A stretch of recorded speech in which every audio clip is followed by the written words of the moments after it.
जय हिंद दोस्तों। हम लोग लक्ष्मीकांत की मास्टर श्रृंखला को कवर कर रहे हैं और आज हम पढ़ेंगे ये जो आपातकाल जो है ना, वो कहाँ उनका जो मामला था वो उपयुक्त था, कहाँ अनुपयुक्त था। मतलब कहाँ सही तरीके से लगाया गया, कहाँ गलत तरीके से लगाया गया, या किस तरीके से ये चीज़ें होनी हैं, उससे संबंधित चीज़ें हम देखेंगे आज। तो ठीक है, हम लोग स्टार्ट करते हैं। फिर उपयुक्त और अनुपयुक्त प्रयोग के मामले। पढ़ने का क्या तरीका होगा वो आप खुद पढ़ के देख लीजिएगा, ठीक है। कुछ भी चीज़ ज़्यादा बार कहने से होता ही क्या है। अगर समय है तभी पढ़ना, समय नहीं है तो मत पढ़ना, क्योंकि ये चीज़ें बहुत समय लेने वाली हैं। लेकिन एक बार पढ़ लोगे ना तो फिर नॉलेज का लेवल ही अलग होगा और रिजल्ट भी अलग तरीके से आएगा, ठीक है। तो आज पढ़ेंगे उपयुक्त और अनुपयुक्त प्रयोग के मामले। सरकारी आयोग की केंद्र राज्य संबंधों पर आधारित रिपोर्ट तथा उच्चतम न्यायालय का बम्बई मामला 1994 में वे परिस्थितियां उल्लिखित हैं जहां अनुच्छेद 356 का उचित और अनुचित रूप से प्रयोग किया गया है। देखिए, ये चीज दो जगह मिल जाएगी आपको, उपयुक्त और अनुपयुक्त प्रयोग के मामले। एक तो सरकारी आयोग की रिपोर्ट जो 1988 में जो आई थी, 83 में गठित हुई और 88 में आई थी। केंद्र राज्य संबंधों पर हमारी सरकार ने गठित की थी। और जो RS सरकार थे, सुप्रीम कोर्ट के न्यायाधीश थे, मतलब पूर्व न्यायाधीश थे, रिटायर्ड थे। और एक जो उच्चतम न्यायालय का जो बम्बई मामला, SR बोम्मई कर्नाटक के मुख्यमंत्री थे। जब इनकी सरकार इनकी विधानसभा को भंग कर दिया गया, इन्हें सत्ता से हटा दिया गया, वहां कर्नाटक में राष्ट्रपति शासन लगा दिया, तो ये सुप्रीम कोर्ट चले गए। तो वहां सुप्रीम कोर्ट ने फिर कोई निर्णय दिए, तो वो उसमें भी ये बात किया गया है कि आप कहाँ अनुच्छेद 356 जो है उसका उचित प्रयोग करेंगे, कहाँ अनुचित प्रयोग करेंगे। ये 356 के उचित अनुचित प्रयोग की बात हो रही, 352 के नहीं, क्योंकि आप पिछला वीडियो देखना तो हम लोग 356 पढ़ रहे थे, 352 हम लोग पढ़ चुके हैं, ठीक है। किसी राज्य में राष्ट्रपति शासन का प्रयोग निम्नलिखित परिस्थितियों में उचित होगा। अब ये देखो, अगर आपसे पूछे कि राष्ट्रपति शासन कब कब लगाया जाना चाहिए तो आप बता देना, और आप पहले बता देना, फिर कह देना मैं नहीं कह रहा हूं, ये सुप्रीम कोर्ट ने SR बोम्मई मामला 1994 के अपने निर्णय में कहा, और यही सरकारी आयोग रिपोर्ट जो केंद्र राज्य संबंधों पर गठित की गई थी, उसकी रिपोर्ट्स भी यही कह रही है, ठीक है। तो पहली रिपोर्ट क्या है, जब आम चुनावों के बाद विधानसभा में किसी भी दल को स्पष्ट बहुमत प्राप्त न हो, अर्थात त्रिशंकु विधानसभा हो, तो आप राष्ट्रपति शासन लगा दें। अब आप कहोगे कि आम चुनाव क्या होते हैं। आम चुनाव तो आप जान रहे ही होंगे। देखो, आम चुनाव दो होते हैं। हमारे संघ स्तर पर अर्थात केंद्र स्तर पर लोकसभा के चुनाव होते हैं, जब हमारे प्रधानमंत्री बनते हैं उस चुनाव से। सांसदों के जो चुनाव होते हैं वो आम चुनाव हैं। राज्यों में जो विधानसभा के जो चुनाव हैं उन्हें आम चुनाव कहते हैं। क्या विधान परिषद के चुनावों को आम चुनाव कहा जाता है, बताइए मुझे। तो जब आम चुनावों के बाद विधानसभा में किसी भी दल को स्पष्ट बहुमत प्राप्त ना हो। यहाँ दल को कई तरीके से वर्णित किया गया है।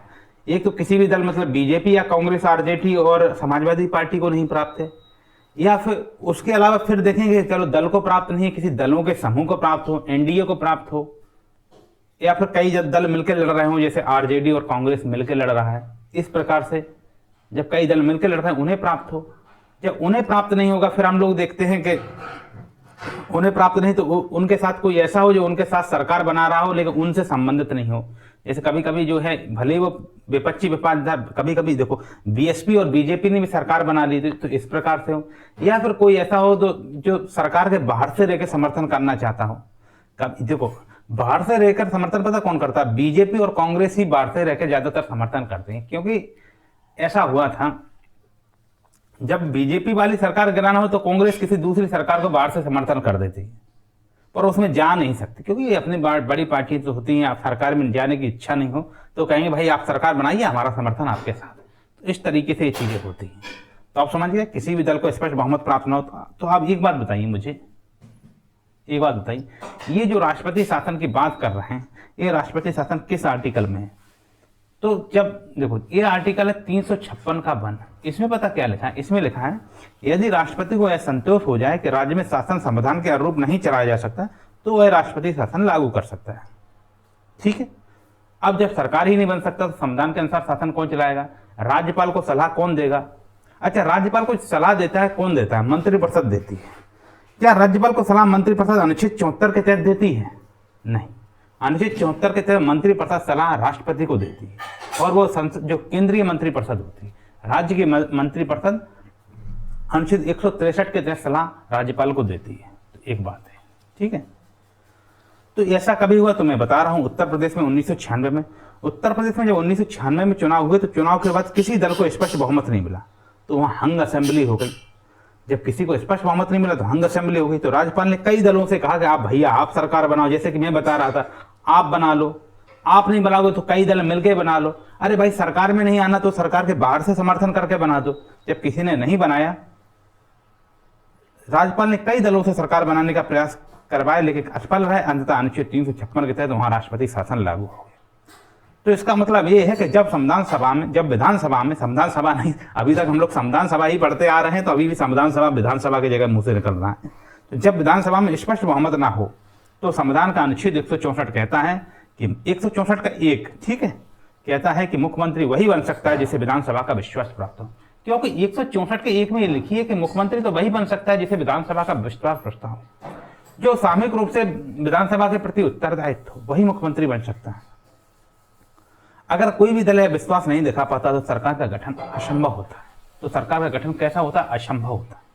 और राज्य का संवैधानिक ढांचा आकारशील अर्थात नॉन फंक्शनल हो जाता है। फिर हम उसे किस प्रकार संविधान के अनुसार चला सकें। इसलिए ऐसी स्थिति में अनुच्छेद 356 का उपयोग संविधान सम्मत और प्रॉपर माना गया है। इस सरकारी आयोग की रिपोर्ट भी कह रही है, एसआरओबी मामले का निर्णय भी कह रहा है। ठीक है, एक हो गया। तो इसे तरीके से याद रखो।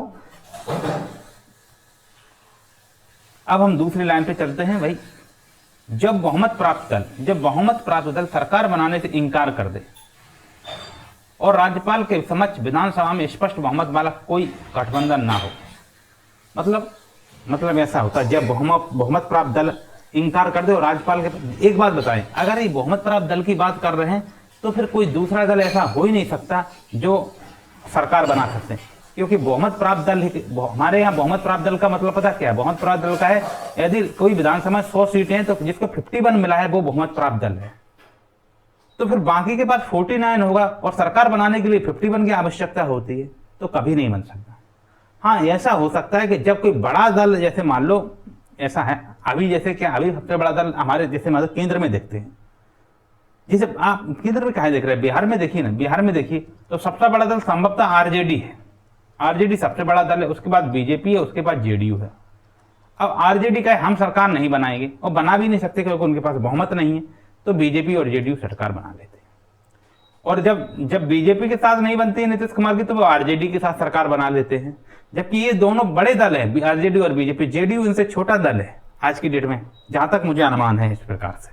ठीक है, तो इसकी भाषा पढ़ते हैं, बहुमत प्राप्त दल सरकार से इंकार कर दे और राज्यपाल के समक्ष विधानसभा में स्पष्ट बहुमत वाला कोई गठबंधन हो। इसके लिए 356 और 164 दोनों को आपको जोड़कर पढ़ना चाहिए। अब इसका उदाहरण है बिहार सरकार 2005। चुनाव में किसी को स्पष्ट बहुमत नहीं मिला, सबसे बड़ा दल था आरजेडी। आरजेडी ने सरकार बनाने से कर दिया इंकार। स्पष्ट बहुमत किसी को नहीं था, वही मैं बात कर रहा हूं। बहुमत होगा तो वह सरकार बना ही लेगा, क्यों नहीं बनाएगा? सरकार चुनाव का कंचा खेलने के लिए लड़ रहा है। तो सबसे बड़ा दल, यहां भी थोड़ा लिखा है, जब बहुमत प्राप्त नहीं, ये कहें सबसे बड़ा दल, जो सबसे बड़ा दल हो वो इंकार कर दे और बाकी इस स्थिति में नहीं हो कि सरकार बना सके, तब वो बात है। तो सबसे बड़ा दल आरजेडी ने सरकार बनाने से इंकार कर दिया। कोई स्थिर गठबंधन भी नहीं बन सका कि भाई चलो अभी तो क्या आरजेडी सरकार नहीं बना पाता तो बीजेपी जेडीयू बना लेता है, जब बीजेपी से नहीं पड़ता तो जेडीयू आरजेडी बनाता, तो उस समय कोई ऐसा गठबंधन भी नहीं बन पाया। तो राज्यपाल ने रिपोर्ट दी कि संवैधानिक शासन असंभव है, तो राष्ट्रपति शासन अनुच्छेद 356 के बंद के तहत लग गया। तो जब बहुमत वाला दल सरकार बनाने से मना कर दे और कोई दूसरा दल भी बहुमत साबित ना कर सके, तो राज्य में शासन चलाना संविधान के अनुरूप नहीं रह जाता। इस स्थिति में राज्यपाल की रिपोर्ट अनुच्छेद 356 राष्ट्रपति को बताते हैं कि संवैधानिक तंत्र विफल होगा, इसलिए वह उचित प्रयोग माना जाता है। यहाँ कोई अनुचित बात नहीं हो रही, ये तो अच्छा इंस्ट्रूमेंट है।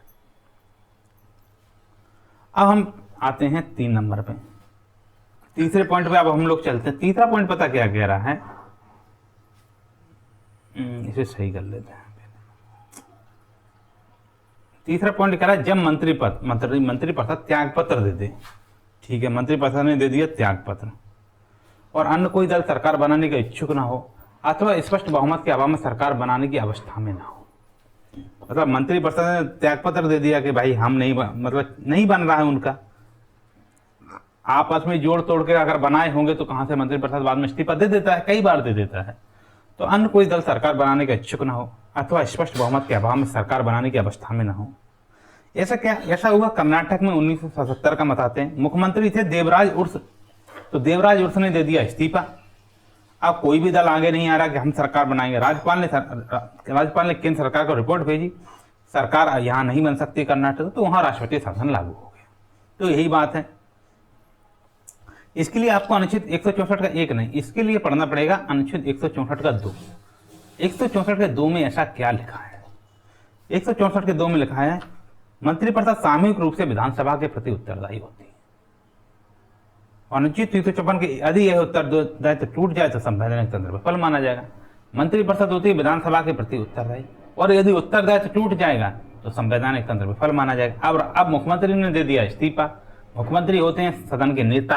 अब नेताजी ने दे दिया इस्तीफा, तो और कोई विधायक अब समर्थन में नहीं आ रहा है, तो अब मंत्रिपरिषद तो विधानसभा के प्रति उत्तरदायी है। अब ये उत्तरदायित्व टूट गया क्योंकि उनके पास उतने सदस्य नहीं बचे हैं मंत्रिपरिषद। मान लो प्रधानमंत्री मोदी आज इस्तीफा देते हैं तो राजनाथ सिंह अमित शाह चाह के भी कुछ नहीं कर सकते, या तो उनमें से फिर इतना कुछ हो कि वो उतना सीट जुटाने को सत्ता में आ सके, और जब उतना सीट नहीं जुटा पाएंगे तो पूरी मंत्रिपरिषद ही भंग हो जाती, क्योंकि जो उत्तरदायित्व होता है वो सामूहिक रूप से होता है यहाँ।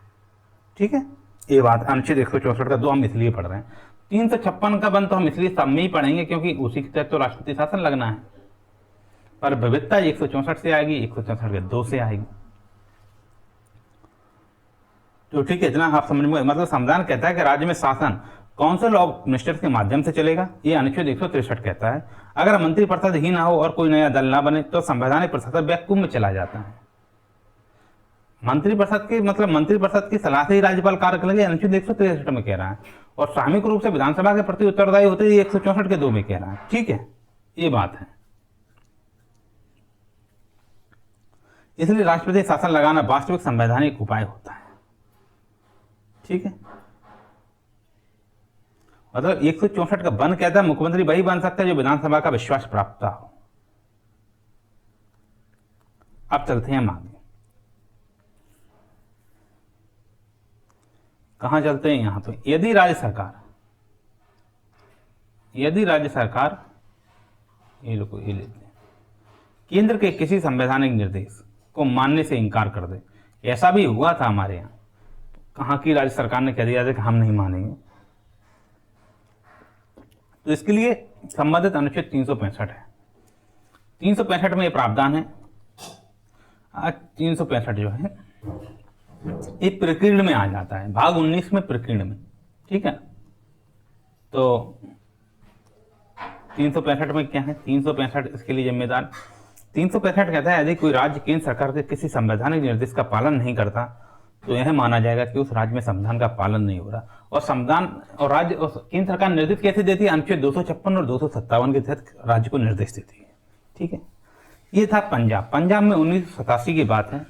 केंद्र ने राज्य सरकार से आतंकवाद विरोधी नीति पर निर्देश दिए। केंद्र ने कहा राज्य सरकार से कि आप आतंकवाद विरोधी नीति लाइए। राज्य सरकार ने कहा हम अनुपालन नहीं कर पाएंगे, तो केंद्र ने कहा ठीक है, हम राष्ट्रपति शासन लगा देंगे, आपके बस की बात। तो ये पंजाब का समझ में आ गया। मतलब अनुच्छेद 365 सीधे 356 को सक्रिय करता है।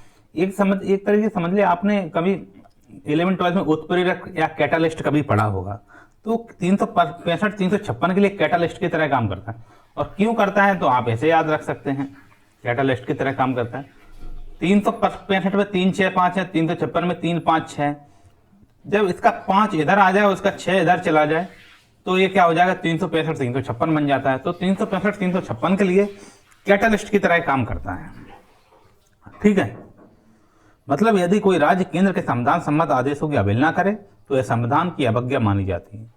इसे उचित प्रयोग कहा गया है क्योंकि राज्य ने संघीय अनुशासन तोड़ा है। मतलब इस प्रकार से यदि 256 257 के तहत केंद्र निर्देश दे रहा है और राज्य पालन नहीं करे तो फिर संविधान के अनुसार कार्य नहीं हो रहा, क्योंकि संविधान में लिखा है केंद्र के निर्देश का पालन करना है, इसलिए ये बात है। अब 5वें पॉइंट पे चलते हैं। तो 5वां पॉइंट कह रहा है जहां आंतरिक उच्छेदन हो, उदाहरण के लिए सरकार जब सोच विचार पूर्वक संविधान और कानून के विरुद्ध कार्य करे और इसका परिणाम एक उग्र विद्रोह के रूप में फूट पड़े। मतलब इसे हम पहले समझते हैं। जहां आंतरिक उच्छेदन हो, इसे भाषा से समझना, आंतरिक उच्छेदन हो। फिर उदाहरण दे रहा है, आंतरिक उच्छेदन का उदाहरण दे रहा है। मतलब सरकार जब सोच विचार पूर्वक संविधान और कानून के विरुद्ध कार्य करे आंतरिक उच्छेदन का मतलब पता क्या है?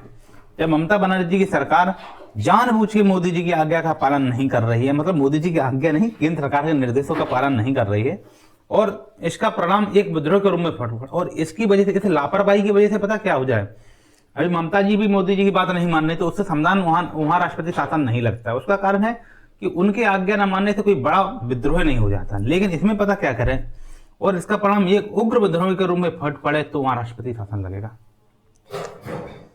असम में 1981-82 में वहां सरकार थी, असम मूवमेंट के दौरान प्रशासनिक आदेशों का पालन नहीं किया। 1981-82 में क्या हुआ? असम मूवमेंट हुआ। किसको लेकर हुआ? तो मैंने आपको नागरिकता वाला चैप्टर पढ़ाया था, उसमें बताया था कि बांग्लादेशी शरणार्थी बहुत ज्यादा आ गए। आज भी रोहिंग्या की समस्या असम में देखी जाती है। बांग्लादेशी मुस्लिम असम में बहुत ज्यादा है। तो सरकार ने असम मूवमेंट के दौरान प्रशासनिक आदेशों का पालन नहीं किया, इससे कानून व्यवस्था ध्वस्त हो गई। कानून व्यवस्था ध्वस्त हो गई तो केंद्र ने वहां अनुच्छेद 356 लगाकर राष्ट्रपति शासन लागू लगा। तो इसी 5 नंबर से लगा, वहां आंतरिक उच्छेदन हो गया। मतलब सरकार ने जानबूझकर केंद्र के सरकार को निर्देश पालन नहीं हुआ, इसलिए वहां उग्र विद्रोह फूट पड़ा, वहां की आंतरिक व्यवस्था ध्वस्त हो गई, जिसके कारण वहां राष्ट्रपति शासन लागू हुआ। अगर राज्य सरकार खुद संविधान के विरुद्ध कार्य करे, जैसे भेदभाव, हिंसा या कानून तोड़ने में शामिल हो, तो यह आंतरिक अर्थात इंटरनल सबवर्जन कहलाता है। यह संवैधानिक शासन का आत्मविनाश है। मतलब जब अगर राज्य सरकार खुद संविधान के विरुद्ध कार्य करने लगे, जैसे भेदभाव हो, हिंसा हो, कानून तोड़ने लगे, तो यह आंतरिक विघटन है और यह संवैधानिक शासन का आत्मविनाश है। ऐसे ही आप कह सकते हो, जो बाबरी मस्जिद का ध्वस्त हुआ, अर्थात बाबरी मस्जिद का विध्वंस हुआ, तो बीजेपी शासित राज्यों ने केंद्र के निर्देशों का पालन नहीं किया, जबकि हमारा धर्मनिरपेक्षता हमारा बेसिक स्ट्रक्चर का पार्ट है। हम पंथ निरपेक्ष, धर्म निरपेक्ष है। कोई राज्य धर्म के आधार पर कुछ करने लगेगा तो संविधान के निर्देशों का पालन नहीं है, तो वहां राष्ट्रपति शासन जायज है। तो वो भी इस तरीके से है, क्योंकि फिर लड़ाई झगड़ा हो जाता है। दो धार्मिक ये क्या होता है, जैसे आप 2002 में ही देख रहे हैं गुजरात में दंगे हो गए थे, तो इस तरीके की बातें, तो राष्ट्रपति शासन वहां लगाना है। देखिए गुजरात में राष्ट्रपति शासन संभवतः इसलिए नहीं लगा कि वहां अटल बिहारी वाजपेयी की और केंद्र में और राज्य में मोदी जी की सरकार थी, तो एक ही पार्टी की सरकार थी। लेकिन फिर भी अटल बिहारी वाजपेयी ने मोदी जी को नसीहत दी थी इस बारे में, और अगर मोदी जी नहीं मानते तो अटल बिहारी वाजपेयी इतने सिद्धांतवादी व्यक्ति थे कि वो राष्ट्रपति शासन भी लगा देते अगर वो कंट्रोल नहीं करते तो। जबकि कांग्रेस की होती तो गुजरात में 100% राष्ट्रपति शासन लगता, जब गुजरात के दंगे हुए थे, ये आप जान लीजिए। अब देख लें भौतिक विखंडन, जहां सरकार इच्छापूर्वक अपने संवैधानिक दायित्व निभाने से इंकार कर दे तो राज्य की सुरक्षा को खतरा उत्पन्न कर दे। मतलब भौतिक विखंडन की बात हो रही है, जहां सरकार इच्छापूर्वक अपने संवैधानिक दायित्व निभाने से इंकार कर दे। कोई सरकार है इच्छापूर्वक क्या करे, अपना मतलब स्वेच्छा से अपने संवैधानिक दायित्व नहीं निभाए, और उससे क्या हो जाए, राज्य की सुरक्षा को खतरा उत्पन्न कर दें। वही वाली बात है, आंतरिक उच्छेदन हो जाए और केंद्र का निर्देश का पालन नहीं करो, उससे विद्रोह फूट पड़े। बस सेम प्रकार की बात है। भौतिक विखंडन की बात कर रहे हैं, लेकिन फिजिकली बात कर रहे हैं। अनुच्छेद, इसमें इससे संबंधित अनुच्छेद हम पढ़ेंगे 300। अच्छा, उससे कौन सा संबंधित अनुच्छेद था? 355, 356 उससे भी संबंधित था, आंतरिक उच्छेदन वाले से। इसमें भी 355 है। मतलब अनुच्छेद 355 कहता है कि संघ का कर्तव्य बनता है कि राज्य में संविधान के अनुसार शासन सुनिश्चित करे। बिल्कुल संघ का कर्तव्य है। 55 में मैंने बताया ही था संघ का कर्तव्य है। 355 में मतलब क्या, कर्तव्य है, क्योंकि दोनों 5 हैं। दोनों 5 हैं तो बात ड्यूटी की आ जाती है। तो इसमें भी इसमें हम पढ़ेंगे ना भौतिक विखंडन और वो उसमें आंतरिक उच्छेदन, वो लगभग एक ही बात है कि संघ का एक कर्तव्य बन जाता है कि वो राज्य की रक्षा करे, वहां कोई भी विद्रोह नहीं फूट पड़े, वहां राज्य की सुरक्षा को कोई खतरा ना हो। तो इस प्रकार से वो संघ का कर्तव्य बन जाता है। तो अनुच्छेद 355 जो है संघ का कर्तव्य है राज्य की सुरक्षा और संवैधानिक शासन की रक्षा करें। अनुच्छेद 356 विफलता पर राष्ट्रपति शासन लगाता है, और अगर आप इसमें विफल हो गए तो राष्ट्रपति शासन 100% लग जाएगा। अब इसमें हम जम्मू कश्मीर का उदाहरण दे सकते हैं। 2018 में जब गठबंधन टूटने के बाद राज्य सरकार ने प्रशासनिक कार्य ठप कर दिए। अब गठबंधन टूट गया तो राज्य सरकार का बहुमत नहीं बचा, प्रशासनिक कार्य ठप हो गए, संवैधानिक दायित्वों का निर्वहन नहीं हुआ, तो राज्यपाल की रिपोर्ट पर अनुच्छेद 356 के तहत वहां राष्ट्रपति शासन लग गया। मतलब भौतिक विखंडन का मतलब है राज्य प्रशासन कोलैप्स हो जाए, राज्य का प्रशासन क्या एकदम कोलैप्स हो जाए। अगर सरकार जानबूझकर काम न करे तो यह न केवल संविधान का उल्लंघन है बल्कि राज्य की सुरक्षा के लिए भी खतरा है, इसलिए केंद्र को हस्तक्षेप करना पड़ता है। तो ये सब जायज है। सरकार ठप तो जिम्मेदारी गुम तो 356 संविधान का है बम। ठीक है, अब आते हैं राष्ट्रपति शासन के हेतु उचित प्रयोग देख लिए थे। अब हम अनुचित प्रयोग देखते हैं। अब हम देख लेते हैं इसके इम्प्रॉपर यूज अर्थात राष्ट्रपति शासन के अनुचित प्रयोग की क्या क्या परिस्थितियां होती, कब कब ऐसा लगता है कि राष्ट्रपति शासन ठीक नहीं है। इसका संविधान भी आलोचना करता है, बाकी विशेषज्ञ भी इसकी आलोचना। तो जब मंत्रिपरिषद त्यागपत्र दे दे, क्या करें, मंत्रिपरिषद क्या दे दे, त्यागपत्र दे दे, ठीक है, दे दिया मंत्रिपरिषद ने त्यागपत्र, अथवा सदन के बहुमत के अभाव के कारण बर्खास्त कर दी जाए। या तो बेचारी पे बहुमत ही नहीं है तो या तो त्यागपत्र दे देगी, समझदार होगी, नहीं होगी तो बर्खास्त हो जाएगी। और राज्यपाल एक वैकल्पिक सरकार की संभावनाओं की जांच के बिना राष्ट्रपति शासन आरोपित करने की सिफारिश करते। तो इसका मतलब है वो कहते नहीं कि आप उकरू बैठे थे। कभी कभी ऐसा होता है राज्य में, क्या ऐसा मामला चल रहा है कि मतलब एक दल की दूसरे दल से नहीं बन रही है, जैसे आप देख रहे थे वो उद्धव ठाकरे वाले मामले कुछ ऐसे है, तो मंत्रिपरिषद को बर्खास्त कर दिया जाए क्योंकि उसके पास संविधान में बहुमत है, वो विधानसभा में बहुमत सिद्ध नहीं कर पाई, या फिर समझदार होगी तो त्यागपत्र दे दी। राज्यपाल देखेगा जैसे ही मंत्रिपरिषद ने त्यागपत्र दे दिया वो कह दे कि भाई राष्ट्रपति शासन लगा। अरे पहले ये भी तो देख लो, वो मंत्रिपरिषद नहीं बना पा रही तो कोई अन्य गठबंधन मिला के सरकार बना सकते हैं। लेकिन राज्यपाल उकरू बैठे रहते हैं कभी कभी कि नहीं हमें तो राष्ट्रपति शासन ही लगाना है। तो ये वाली जो बात है, तो ऐसा कब हुआ, ऐसा कर्नाटक में 1989 में मुख्यमंत्री की मुंबई की सरकार को राज्यपाल ने बहुमत खो दिया और यह कहकर हटा दिया। ये एसआर मुंबई मामला, जैसे ही मुंबई की सरकार को राज्यपाल ने बहुमत खो दिया कहकर हटाया, राज्यपाल ने वैकल्पिक सरकार का विकल्प जांच ने सीधे 356 की सिफारिश कर दी। सुप्रीम कोर्ट में एसआर मुंबई केस 1994 में कहा यह तो प्रयोग अनुचित प्रयोग है, ये कोई तरीका थोड़ी होता है कि आपने रिपोर्ट केंद्र को भेज दी और राष्ट्रपति शासन लगा दिया। तो संविधान का सिद्धांत है बहुमत का निर्णय सदन के फ्लोर पर होगा, सदन के फर्श पर होगा, ना कि राज्यपाल अपने कमरे से लिख के दे दे कि नहीं है। राज्यपाल ने चेक करवाया था क्या नहीं है, तो राज्यपाल को यह सुनिश्चित करना चाहिए क्या कोई और दल सरकार बना सकता है। अगर नहीं जांची जाए तो यह संविधान की आत्मा के विरुद्ध है। एक है मतलब आप फ्लोर टेस्ट को छेड़कर रिपोर्ट नहीं बना सकते। तो अब आते हैं दूसरे बात पर, जब राज्यपाल मंत्रिपरिषद के समर्थन के संबंध में स्वयं निर्णय ले एवं मंत्रिपरिषद को सदन में बहुमत सिद्ध करने की अनुमति दे बिना राष्ट्रपति शासन लागू करने की सिफारिश है। मतलब सेम वही बात है कि राज्यपाल महोदय क्या कर दे, वहां तो सरकार गिर जाती है, सरकार बर्खास्त हो जाती है, तो दूसरी सरकार नहीं बनाने दे। इसमें तो क्या राज्यपाल खुद से ही अपने मन में ही मन से अपने यहाँ गणित लगा ले, भाई खैनी खा रहे हैं, खैनी रगड़ रहे हैं, गणित लगा लिया, अरे उनका तो बहुमत चला गया बाबूआ, कुछ इस तरीके की जो बात है। तो राज्यपाल मंत्रिपरिषद से समर्थन के संबंध में स्वयं ही निर्णय ले लें, मतलब स्वयं ही निर्णय ले लें कि नहीं है समर्थन, वो तो चला गया, और मंत्रिपरिषद के सदन में बहुमत सिद्ध करने की अनुमति दिए बिना, और मंत्रिपरिषद को यह भी अनुमति नहीं दें कि आप बहुमत सिद्ध भी कर पाए, सीधे राष्ट्रपति शासन की सिफारिश कर दे, तो यह भी अनुचित प्रयोग माना जाएगा। तो इसके लिए संबंधित अनुच्छेद कौन से हम लोगों को पढ़ने पड़ेंगे ये देखना है। तो देखो जो ऊपर में जो बात हुई थी वो अनुच्छेद 356 के तहत राष्ट्रपति शासन लगता है, वो तो आपको पता है, वो सभी में चलेगा राष्ट्रपति शासन में, लेकिन वो एक संवैधानिक परंपरा है। ये मुंबई केस की गाइडलाइन है, मुंबई केस में गाइडलाइन दी गई है कि भाई ऐसे ऐसे चल रहा है, कहीं संविधान में नहीं लिखा है ये बात कि बर्खास्त कर दे तो राज्यपाल को क्या करना चाहिए, क्या नहीं करना चाहिए, क्या उचित है क्या, ये संविधान में नहीं लिखा है, ये मुंबई केस की गाइडलाइन है। पर अनुच्छेद 164 का 2 क्या कहता है, मंत्रिपरिषद विधानसभा के प्रति सामूहिक रूप से उत्तरदायी है। तो पहले मंत्रिपरिषद को सिद्ध करने दो विधानसभा के सामने कि वो उतना विश्वास मत जुटा पा रही है कि नहीं जुटा पा रही। तो अगर वो नहीं जुटा पाती है विश्वास मत, सामूहिक रूप से उत्तरदायी एक 164 के 2 में लिखा कि 164 का एक तो अकेला है ना, एक अकेला है, इसलिए 164 के 2 में सामूहिक उत्तरदायित्व की बात हो रही है, ठीक है। और वहां 75 के 3 में ये बात हो रही है, लोकसभा संसद के प्रति सामूहिक रूप से उत्तरदायित्व, मतलब मंत्रिपरिषद लोकसभा या संसद के प्रति सामूहिक रूप से, वो 75 के 3 में लिखा है वो। तो अनुच्छेद 356 केवल तभी लागू हो सकता है जब यह उत्तरदायित्व वास्तव में टूट जाए। अरुणाचल प्रदेश में 2016 में राज्यपाल ने कहा मुख्यमंत्री के पास बहुमत नहीं है, फ्लोर टेस्ट कराए बिना 356 की सिफारिश कर दी। सुप्रीम कोर्ट ने कहा राज्यपाल की कार्रवाई असंवैधानिक थी और अरुणाचल प्रदेश की सरकार को फिर से स्थापित कर दिया। किसने स्थापित कर दिया? राष्ट्रपति ने नहीं, सुप्रीम कोर्ट के आदेश से स्थापित हो गई कि भाई आपने चेक नहीं कराया, ऐसे कैसे कह रहे हो, तो फिर से स्थापित कर दी। तो राज्यपाल का काम है राजनीतिक विश्लेषक बनना नहीं, और केवल प्रक्रिया का पालन सुनिश्चित करे, यानी फ्लोर टेस्ट करवाए। अगर बिना परीक्षण के बहुमत तय किया गया तो यह संविधान के संसदीय उत्तरदायित्व की भावना का उल्लंघन है और सुप्रीम कोर्ट फिर से सरकार को स्थापित कर देगा। ठीक है, तो इतना हो गया। मतलब त्रिशंकु विधानसभा, ना कोई दल है तो त्रिशंकु विधानसभा। बहुमत दल वाले सरकार बनाने से मना कर दे, मंत्रिपरिषद से इस्तीफा हो जाए, कुछ ऐसी बात। और केंद्र का निर्देश न माने, संविधान विरोधी शासन चलाएं और संवैधानिक दायित्व नहीं निभाएं, तो ये सब है अनुचित प्रयोग। ठीक है, अनुच्छेद 356 संविधान की सुरक्षा के लिए है, राजनीति की सुविधा के लिए नहीं। ठीक है, अब हम 3 नंबर पे चलते हैं।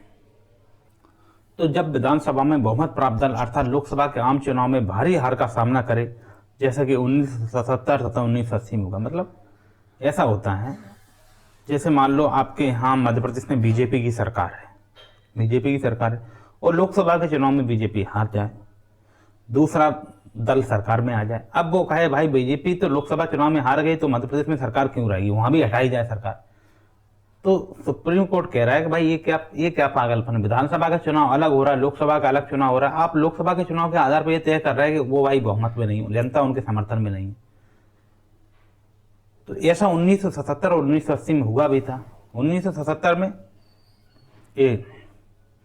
मोरारजी देसाई की सरकार जैसे आई, उन्हें कांग्रेस शासित 9 राज्यों से की राष्ट्रपति शासन लगा दिया कि अब कांग्रेस का बहुमत नहीं रहा देश में, तो अब कहीं भी कांग्रेस की सरकार नहीं रहेगी क्योंकि केंद्र में हमारी सरकार है। ये कोई तरीका है?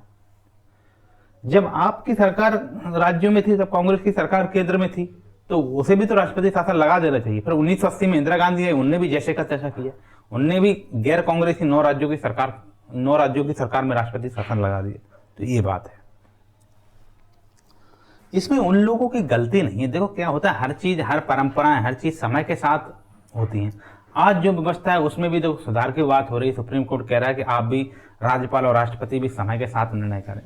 फिर ये लोग भी कहते हैं कि सुप्रीम कोर्ट भी फास्ट ट्रैक कोर्ट बनाए जाए, तो चीजें धीरे धीरे सही होती हैं। उस समय परिस्थितियां अलग थी, आज की परिस्थितियां अलग हैं।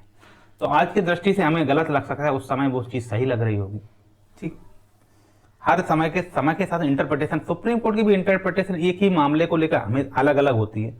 एडीएम जबलपुर केस में सुप्रीम कोर्ट क्या कह रहा है, और मेनका गांधी केस में सुप्रीम कोर्ट बिल्कुल अलग बात कर रहा है, और अनुच्छेद 21 को जो परिभाषा कैसे बदलती, तो ये समय के साथ इंटरप्रिटेशन होती रहती है। तो आज क्या बात है, आज ये है 1994 के मुंबई केस के बाद में कि अनुच्छेद 356 एक राष्ट्रपति का संतोष तभी वैध है जब राज्य का संवैधानिक तंत्र विफल हो, राजनीतिक कारणों से नहीं। आप ये बताइए, अब सुप्रीम कोर्ट कह रहा है, आप ये बताइए, आपने मध्य प्रदेश में, अगर मध्य प्रदेश में आप राष्ट्रपति शासन लगा रहे हैं, तो ये पहले मध्य प्रदेश की विधानसभा में फ्लोर टेस्ट तो करवा लो, वहां के विधायक उस सरकार के समर्थन में है कि नहीं है। दिल्ली में सरकार किसकी पलट रही है, आप इसके आधार पर राष्ट्रपति शासन मत लगाओ। ये तरीका थोड़ी, ये तो राजनीतिक कारण है, आप संवैधानिक कारण देखिए ना। संवैधानिक तंत्र विफल हो तो लगाइए राष्ट्रपति शासन। ऐसे 1970 में आपातकाल के बाद इंदिरा गांधी की कांग्रेस पार्टी को लोकसभा चुनाव में भारी हार मिली, तो जनता पार्टी की केंद्र में सरकार बनी, लेकिन कांग्रेस कई राज्यों यूपी, बिहार, राजस्थान, एमपी आदि में सत्तारूढ़ थी। यूपी में, बिहार में, राजस्थान में, मध्य प्रदेश में कांग्रेस की सरकारें थी। केंद्र सरकार ने कहा कि जनमत कांग्रेस के खिलाफ है, इसलिए राज्यों में भी सरकारें हम हटा देंगे, और अनुच्छेद 356 सब जगह राष्ट्रपति शासन लगा दिया 9 राज्यों में। तो सुप्रीम कोर्ट कह रहा है कि मुंबई केस 1994 में कि इसे अनुच्छेद के मिस यूज ऑफ आर्टिकल 356, क्योंकि राज्यों की सरकारें विधानसभा के प्रति उत्तरदायी हैं, ना कि लोकसभा के परिणामों के प्रति। राज्य सरकार की वैधता उसकी विधानसभा में बहुमत पर निर्भर करती है, ना कि राष्ट्रीय चुनावों में उसके दल की पराजय पर। अगर केंद्र इस बहाने से राज्य सरकारें गिराएगा तो यह संघीयता अर्थात फेडरलिज्म और लोकतंत्र दोनों पर हमला है। ये तो संघीयता पे हमला नहीं है, डेमोक्रेसी पे भी हमला है। संविधान की आत्मा कहती है राज्य की सरकार को जनता के राज्य जनादेश से हटाया जाए, ना कि केंद्र की राजनीति से। आज भी हम लोग देखते हैं उड़ीसा में क्या होता है, उड़ीसा में जब राज्य का चुनाव होता है तो राज्य की सरकार है, जो उसका स्थायी दल है, मतलब जो स्थानीय दल है, लोकल पार्टी, उसे बहुमत मिलता है। जब क्या होता है, केंद्र के स्तर पर चुनाव होता है तो वो फिर अपने हिसाब से वो बहुमत देते हैं, स्थानीय पार्टी को नहीं देते हैं उतना। तो ये होना भी चाहिए, राष्ट्रीय स्तर पे एक पार्टी होना चाहिए, एक लोकल लेवल पे एक पार्टी होना चाहिए, इससे डेवलपमेंट बहुत अच्छा होता है। लोकसभा चुनाव में आप राष्ट्रीय पार्टियों को देख के चुनाव वोट देंगे, जिससे क्या होगा, हमारे यहाँ भारत में स्थिर सरकार होगी। जब स्थिर सरकार होगी तो लोक हमने रेवड़ियां नहीं बांटेगी, और रेवड़ी बात बहुत बेकार चीज है, और दीर्घकालिक योजनाएं बना सके। और राज्य स्तर पे आप अपने लोकल पार्टी को यदि वोटिंग मतलब देते हैं तो उससे पता क्या होता है, राज्य का विकास होता है। तो इस तरीके की जो चीजें होती हैं, बाकी डेमोक्रेसी है, हर किसी को अपना अधिकार है, ठीक है। तो इस आधार पे कम से कम ये तो नहीं लगाइए कि आप लोकसभा के चुनाव में हार गए तो राज्य में भी आपको हटा देते हैं, ये तरीका नहीं है। मतलब संविधान की आत्मा है कि आत्मा क्या कह रही है कि राज्य की सरकार को जनता के राजनीतिक जनादेश से हटाई जाए, ना कि केंद्र की राजनीति से। अब चलते हैं आगे। आंतरिक गड़बड़ी जिससे कोई आंतरिक उच्छेदन अथवा भौतिक विघटन गड़बड़ी ना हो। आंतरिक गड़बड़ी जिससे कोई आंतरिक उच्छेदन अथवा भौतिक विघटन या गड़बड़ी ना हो, मतलब ये अनुच्छेद 355 356 की बात कर रहा है। या इंटरनल डिस्टर्बेंस को फेल्यूर ऑफ कॉन्स्टिट्यूशनल मशीनरी नहीं माना जाएगा। आंतरिक गड़बड़ी जिससे कोई आंतरिक उच्छेदन अथवा भौतिक विघटन ना हो, मतलब ऐसी आंतरिक गड़बड़ी जिससे ऐसा ना हो कि बहुत बड़ा उपद्रव हो जाए, बहुत बड़े दंगे भड़क जाए। छोटी मोटी आंतरिक गड़बड़ी चले, उनकी उन मंत्री से नहीं पट रहा है, मुख्यमंत्री की और मुख्यमंत्री और गृह मंत्री का आपस में नहीं बन रहा है, इन बातों के आधार पर आप राष्ट्रपति शासन नहीं लगा सकते। आंतरिक गड़बड़ी फेल्यूर ऑफ कॉन्स्टिट्यूशनल मशीनरी नहीं माना जाएगा। इंटरनल डिस्टर्बेंस को 355 और 356 के कोई संवैधानिक तंत्र विफल थोड़ी हो रहा है जो 355 को आधार मान के आप राष्ट्रपति शासन लगाओ। अब तमिलनाडु में क्या होगा, 1976 में केंद्र ने राज्यों में राजनीतिक तनाव अथवा आंतरिक गड़बड़ी के आधार पर राष्ट्रपति शासन लगा दिया, परंतु न तो वहां कोई लड़ाई हुई थी, न संविधान विरोधी स्थिति बनी। आप कह रहे हो नहीं वहां राजनीतिक तनाव है, आंतरिक गड़बड़ी है, इसलिए हम लगा रहे हैं। बाद में इसे राजनीतिक रूप से प्रेरित बताया गया। तो सरकारी आयोग ने कहा केवल सामान्य अशांति प्रदर्शन, विरोध या प्रशासनिक कठिनाई को संवैधानिक विफलता नहीं कहा जा सकता। ये संवैधानिक विफलता थोड़ी होती है कि थोड़ा बहुत अशांति हो जाए, कोई प्रदर्शन हो जाए, कोई विरोध हो जाए, ये संवैधानिक विफलता थोड़ी है। लोगों को तो विरोध करने का राइट है। मतलब आंतरिक गड़बड़ी इंटरनल डिस्टर्बेंस का अर्थ है कुछ सामाजिक या राजनीतिक तनाव जो राज्य के शासन को प्रभावित करे लेकिन संविधान को नहीं तोड़े। सामाजिक या राजनीतिक तनाव जो राज्य के शासन को तो प्रभावित कर रहे हैं लेकिन संवैधानिक मशीनरी को थोड़ी विफल कर रहे हैं। जैसे कोई आंदोलन हो, कोई विरोध हो, कोई हिंसा हो, ऐसा हो तो इनसे निपटने की जिम्मेदारी राज्य सरकार की होती है, तो तुरंत 356 नहीं लगाना चाहिए। राज्य अपने स्तर से भी तो कुछ कर सकता है ना। अब ऐसा थोड़ी गांधी मैदान में, पटना गांधी मैदान में लोग कहेंगे भाई ऐसे ऐसे है तो अपना मीटिंग कर रहे हैं, आप कहोगे राज्य सरकार के खिलाफ मीटिंग चालू होगी, हम राष्ट्रपति शासन लगा देंगे। ये नहीं तरीका है।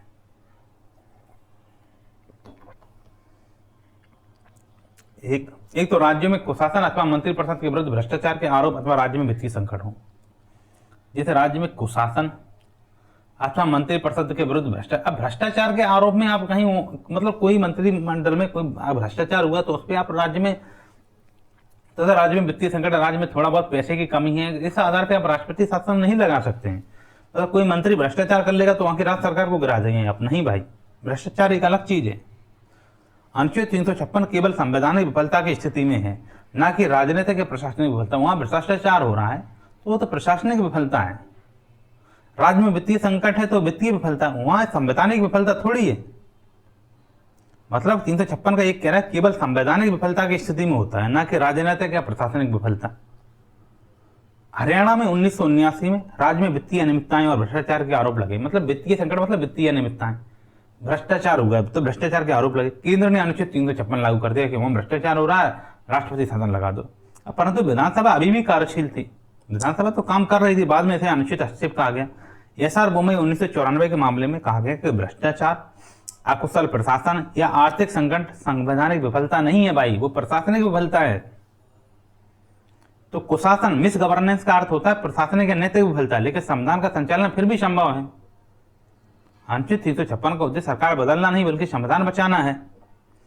अगर राज्य भ्रष्ट या कमजोर है तो जनता अगली बार वोट देकर बदले में उन्हें हरा देगी। अगर वो भ्रष्ट है तो जनता अगले विधानसभा चुनाव में उन्हें वैसे ही हटा देगी।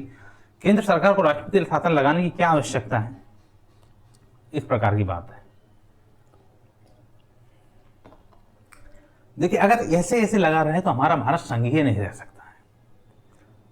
हम केंद्र और राज्य सरकार फिर तो एकात्मक सरकार हो जाए, दिल्ली की सरकार ही सब कुछ तय करेगी। फिर राज्यों में चुनाव का भी क्यों करवा रहे हो, तो क्यों इतना पैसा खर्च कर रहे हो जब सब कुछ केंद्र को ही करना है। तो हमारे यहाँ एकात्मक व्यवस्था नहीं है, एकात्मक आत्मा है हमारी।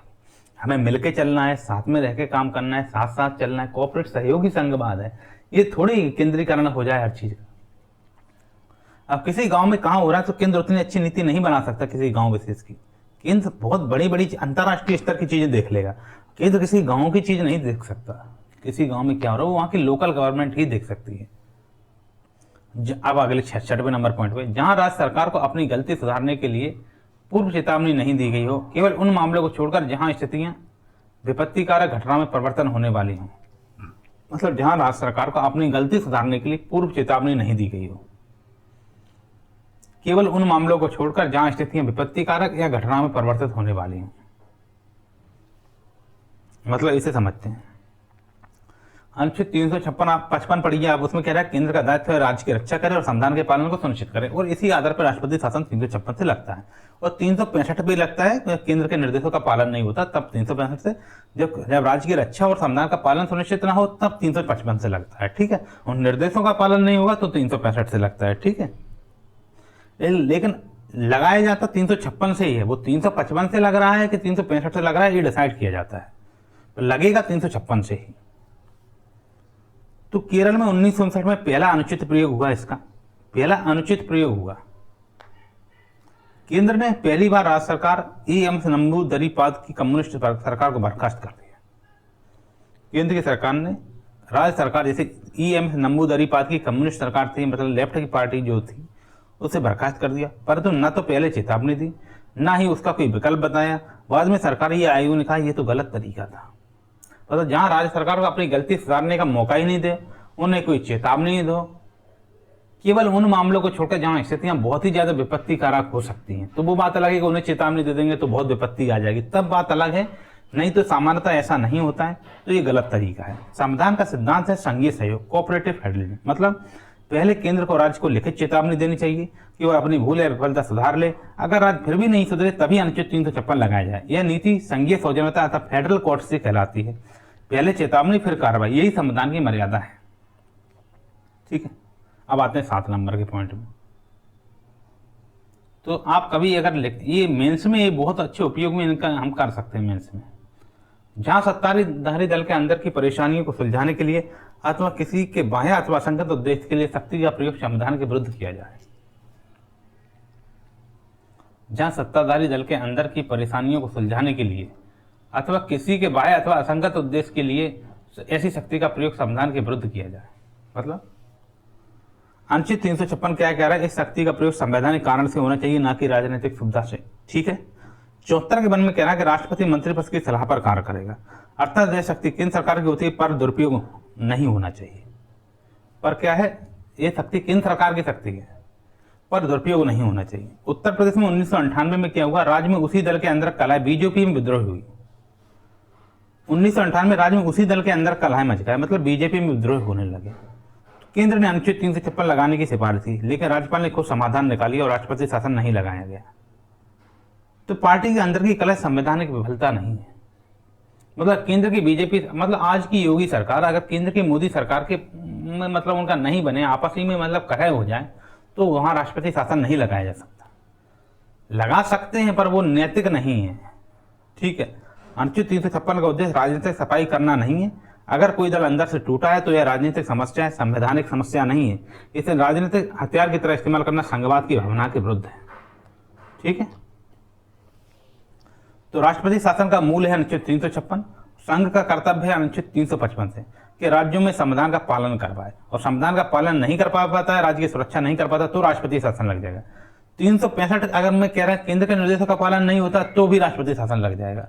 और बहुमत सिद्ध करने का सिद्धांत है अनुच्छेद 166, तो मतलब विधानसभा में जवाब दे 164 के 2 से, और राज्य की भूमि का प्रयोग जो है रिपोर्ट पर आधारित होता है 356 के, मतलब जो भी राज्यपाल की रिपोर्ट आती है उस पर जो होता है।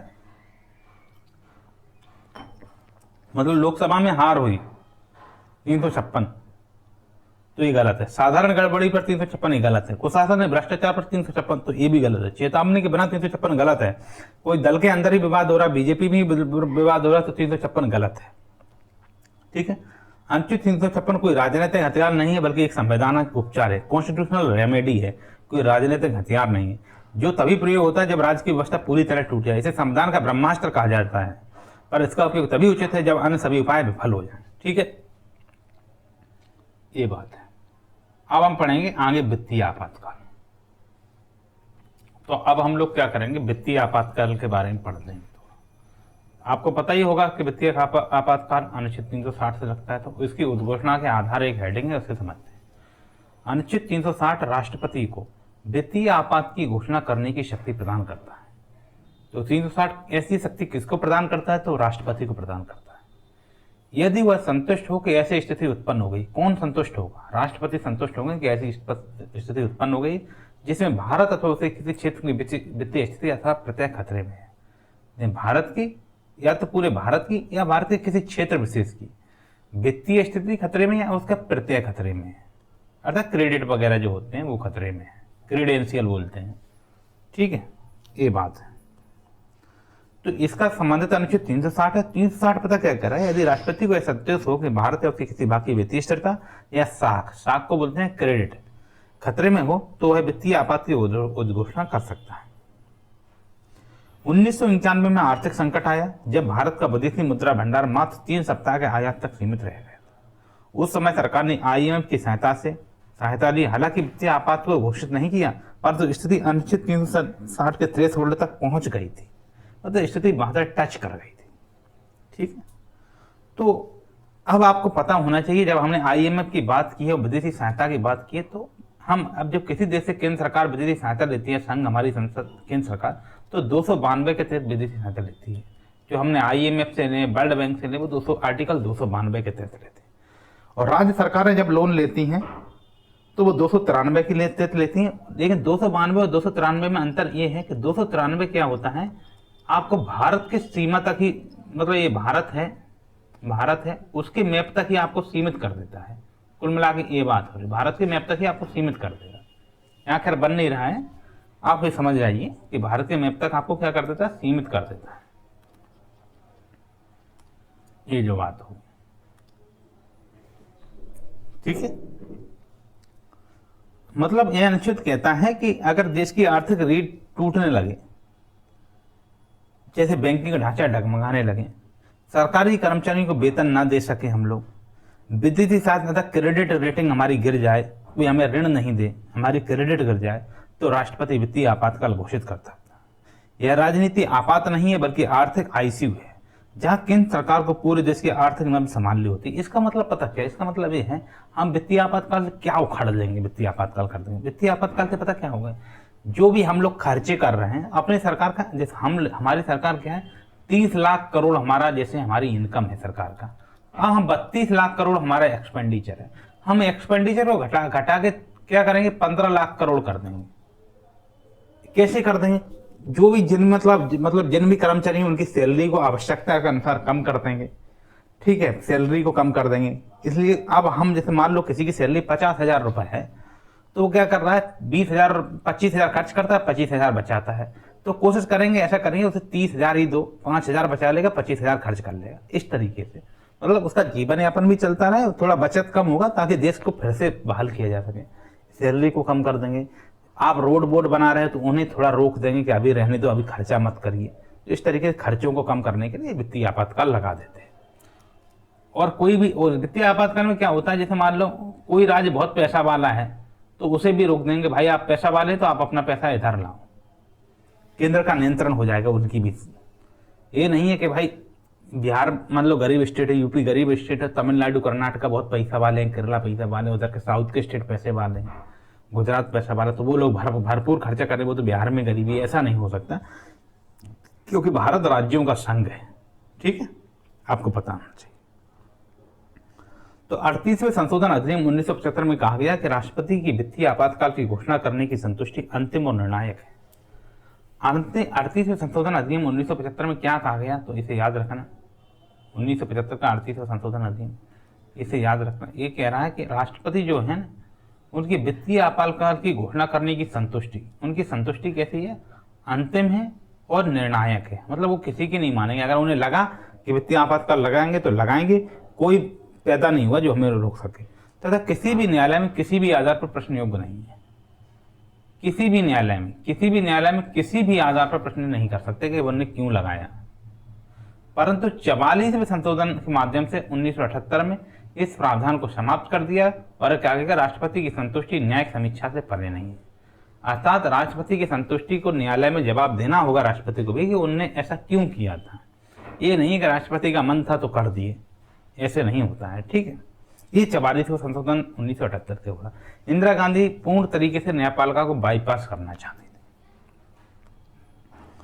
तो इसके लिए अनुच्छेद 360 as amend by the 38 amendment act 1975 कह रहा है कि 1975 में जब देश राष्ट्रीय आपातकाल लागू हुआ था तब इंदिरा गांधी सरकार ने एक और कदम उठाया फिर कि राष्ट्रपति की संतुष्टि को पूर्णतः अंतिम घोषित कर दिया जाए। मतलब 1975 के आपातकाल के ही समय इंदिरा गांधी ने कहा राष्ट्रपति की संतुष्टि को अंतिम कर दिया जाए और कोई न्यायालय यह नहीं पूछ सकता कि क्या सच में संकट था कि नहीं, कि ऐसे ही लगा दिया मनमाने तरीके से।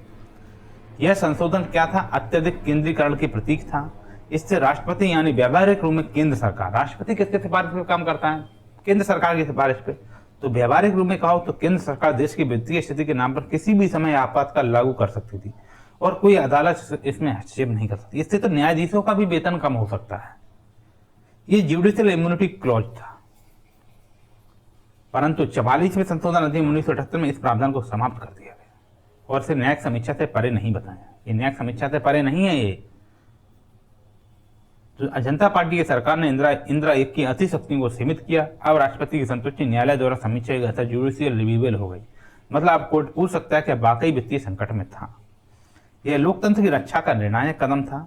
जब अब राष्ट्रपति की शक्ति पूर्ण नहीं रही बल्कि न्यायिक संतुलन जुडिशियल बैलेंस हो गई।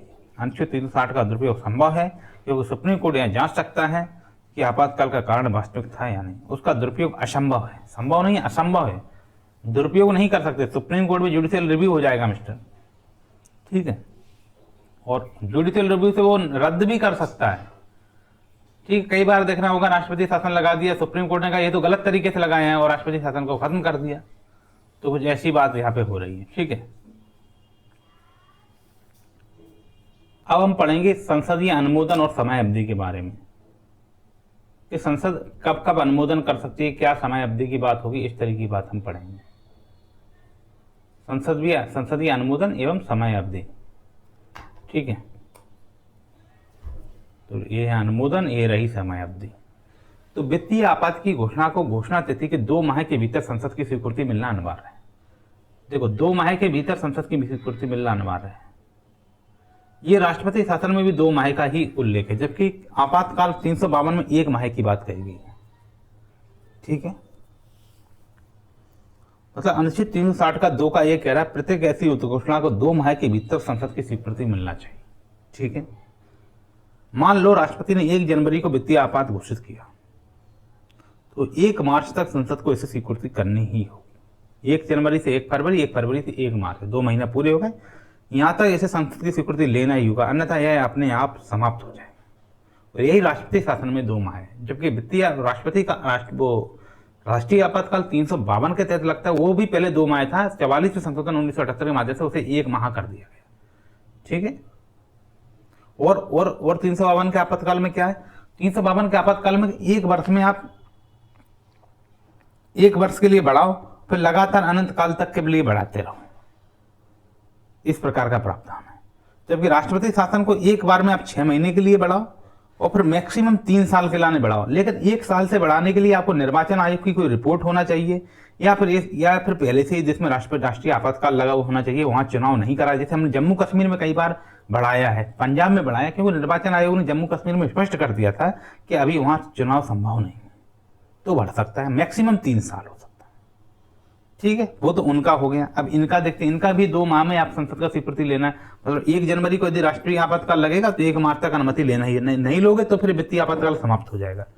यह संसद की लोकतांत्रिक निगरानी अर्थात पार्लियामेंट कंट्रोल का प्रावधान है। मतलब संसद अपने लोकतंत्र पर निगरानी भी रखती है। केंद्र सरकार अकेले देश पर आर्थिक तानाशाही नहीं थोप सकती, मतलब किसी प्रकार की तानाशाही नहीं थोप सकती। संसद की सहमति जरूरी है। संसद की अनुमति ही लोकतंत्र की सौस है। अब आगे चलते हैं।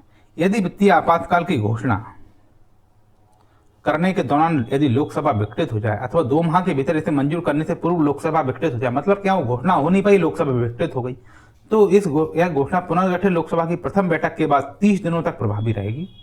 और परंतु इस अवधि में इसे राज्यसभा की मंजूरी मिलना आवश्यक है। सेम यही बात हमें लगता है तीनों में ये सेम बात कही गई। तीनों में सेम बात कही गई। अगर क्या होगा, वित्तीय आपातकाल घोषित कर दिया, 2 माह की मंजूरी, मतलब 1 जनवरी को वित्तीय आपातकाल घोषित को 1 मार्च को मंजूरी लेने से पहले ही लोकसभा विघटित हो जाए, मंजूरी अभी ले ही नहीं पाई, तो क्या होगा, आप राज्यसभा से मंजूरी ले लो।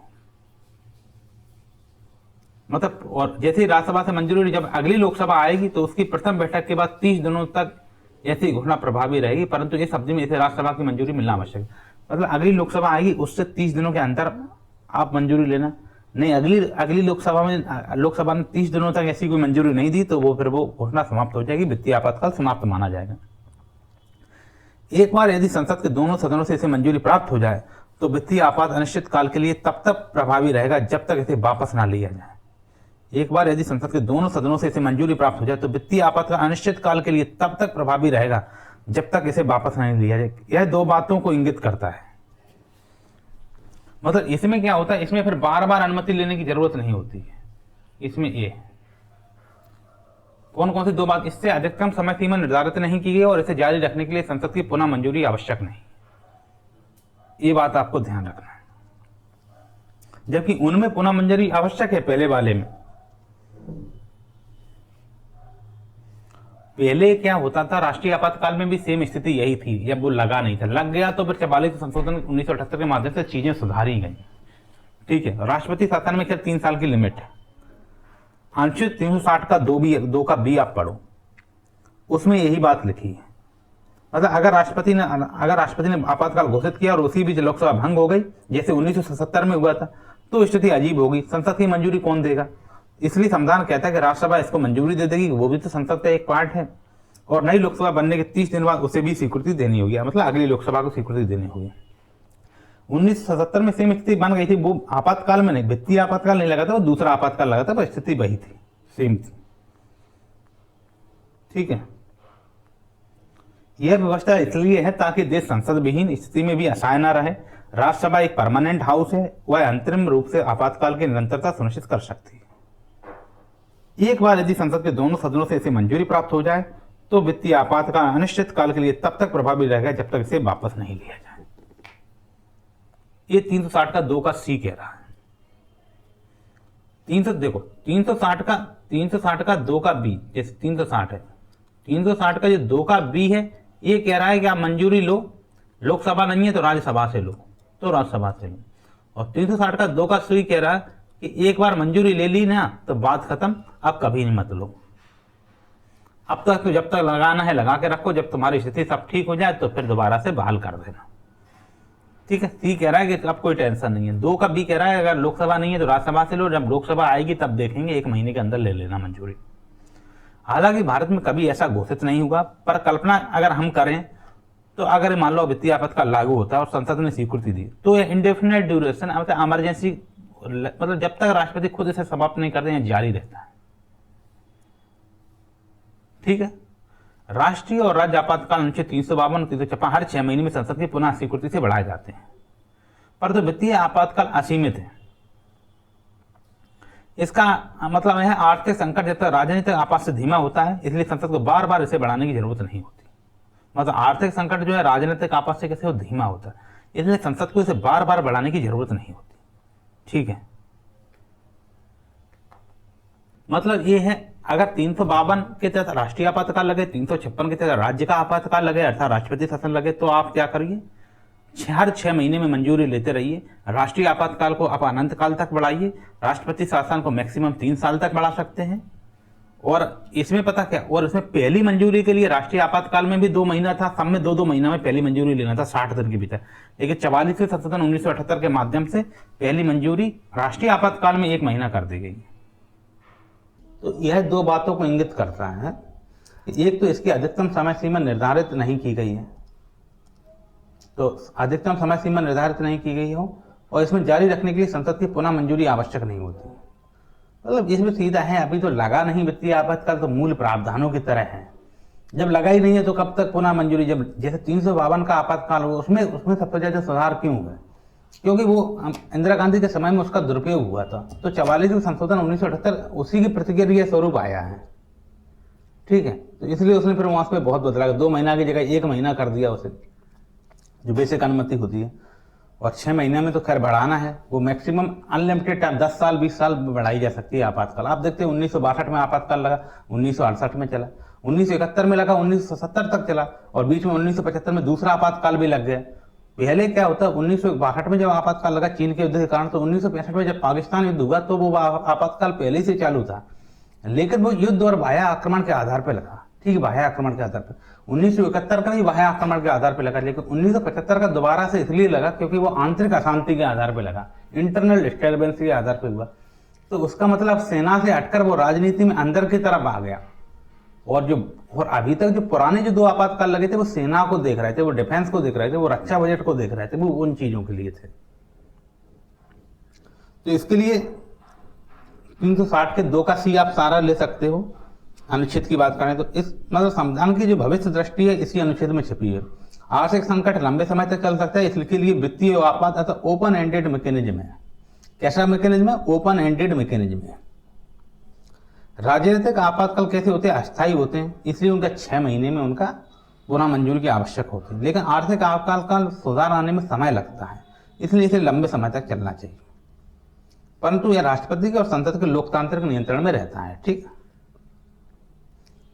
वित्तीय आपातकाल की घोषणा को मंजूरी देने वाला प्रस्ताव संसद के किसी भी सदन द्वारा सामान्य बहुमत द्वारा पारित किया जा सकता है, अर्थात सदन में उपस्थित सदस्यों की उपस्थिति मतदान का बहुमत। मतलब वित्तीय आपातकाल की घोषणा को जो मंजूरी देने वाला प्रस्ताव है, ऐसा प्रस्ताव संसद के किसी भी सदन द्वारा सामान्य बहुमत द्वारा पारित किया जा सकता है। इसके लिए कोई विशेष बहुमत की जरूरत नहीं होती, सामान्य बहुमत द्वारा आप पारित कर सकते हो, अर्थात सदन में उपस्थित सदस्यों की उपस्थिति मतदान का बहुमत।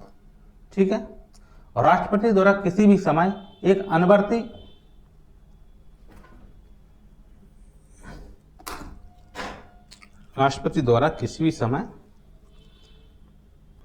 एक अनवर्ती घोषणा द्वारा वित्तीय आपात की घोषणा वापस ली जा सकती है। ऐसी घोषणा को किसी संसद की मंजूरी की आवश्यकता नहीं होती। इससे हम उन दोनों से तुलना करके समझ लेते हैं। अब मैं क्या करता हूँ, तीनों आपातकाल क्या है आपको एक तरीके से तुलना करके समझा देता हूँ। देखो, 352 की जो घोषणा का आधार रहेगा भारतीय सुरक्षा, युद्ध, बाह्य आक्रमण या सशस्त्र विद्रोह, जबकि 356 का राज्य सरकार संवैधानिक प्रावधानों के अनुसार शासन कर रही है या नहीं कर रही, उनका पालन हो रहा है या नहीं है। 360 में रहेगा भारत या उसके किसी भाग की वित्तीय स्थिरता या साख का खतरा होना। घोषणा करेगा, तीनों में राष्ट्रपति घोषणा करते हैं।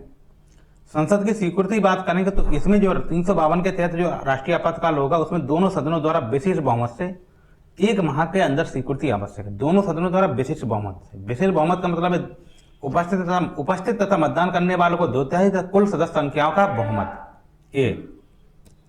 और इसमें जो 356 के तहत जो राज्य आपातकाल है, ये दोनों, तो ये राष्ट्रपति शासन भी दोनों सदनों द्वारा इसकी अनुमति लेना पड़ेगी, 2 माह के अंदर लेना पड़ेगी। ठीक है, लेकिन इसका बहुमत रहेगा साधारण बहुमत से। ठीक है, मतलब उपस्थित एवं मतदान करने वालों का बहुमत। यदि 200 सदस्य उस समय लोकसभा में पहुंचे तो 101 सदस्य कह दें तो हो जाएगा। ठीक है।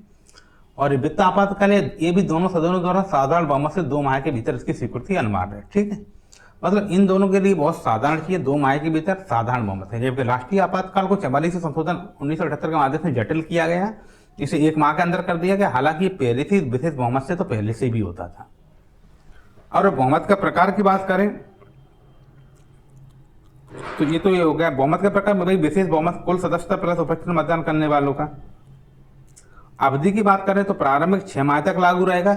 अगर आपको और आगे करना है तो हर 6 माह में नया आवश्यक है। इसके लिए अनुमोदन आवश्यक है, मात्र अनुमोदन से ये हो जाएगा। ठीक है, अगर संसद अनुमोदन कर देती है।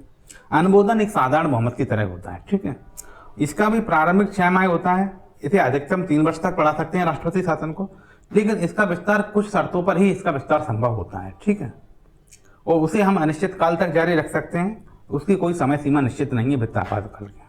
अगर रद्द करने की बात करें तो राष्ट्रपति किसी भी समय नई घोषणा द्वारा रद्द कर सकते हैं। किसको? राष्ट्रीय आपातकाल को। संसद की अनुमति आवश्यक नहीं।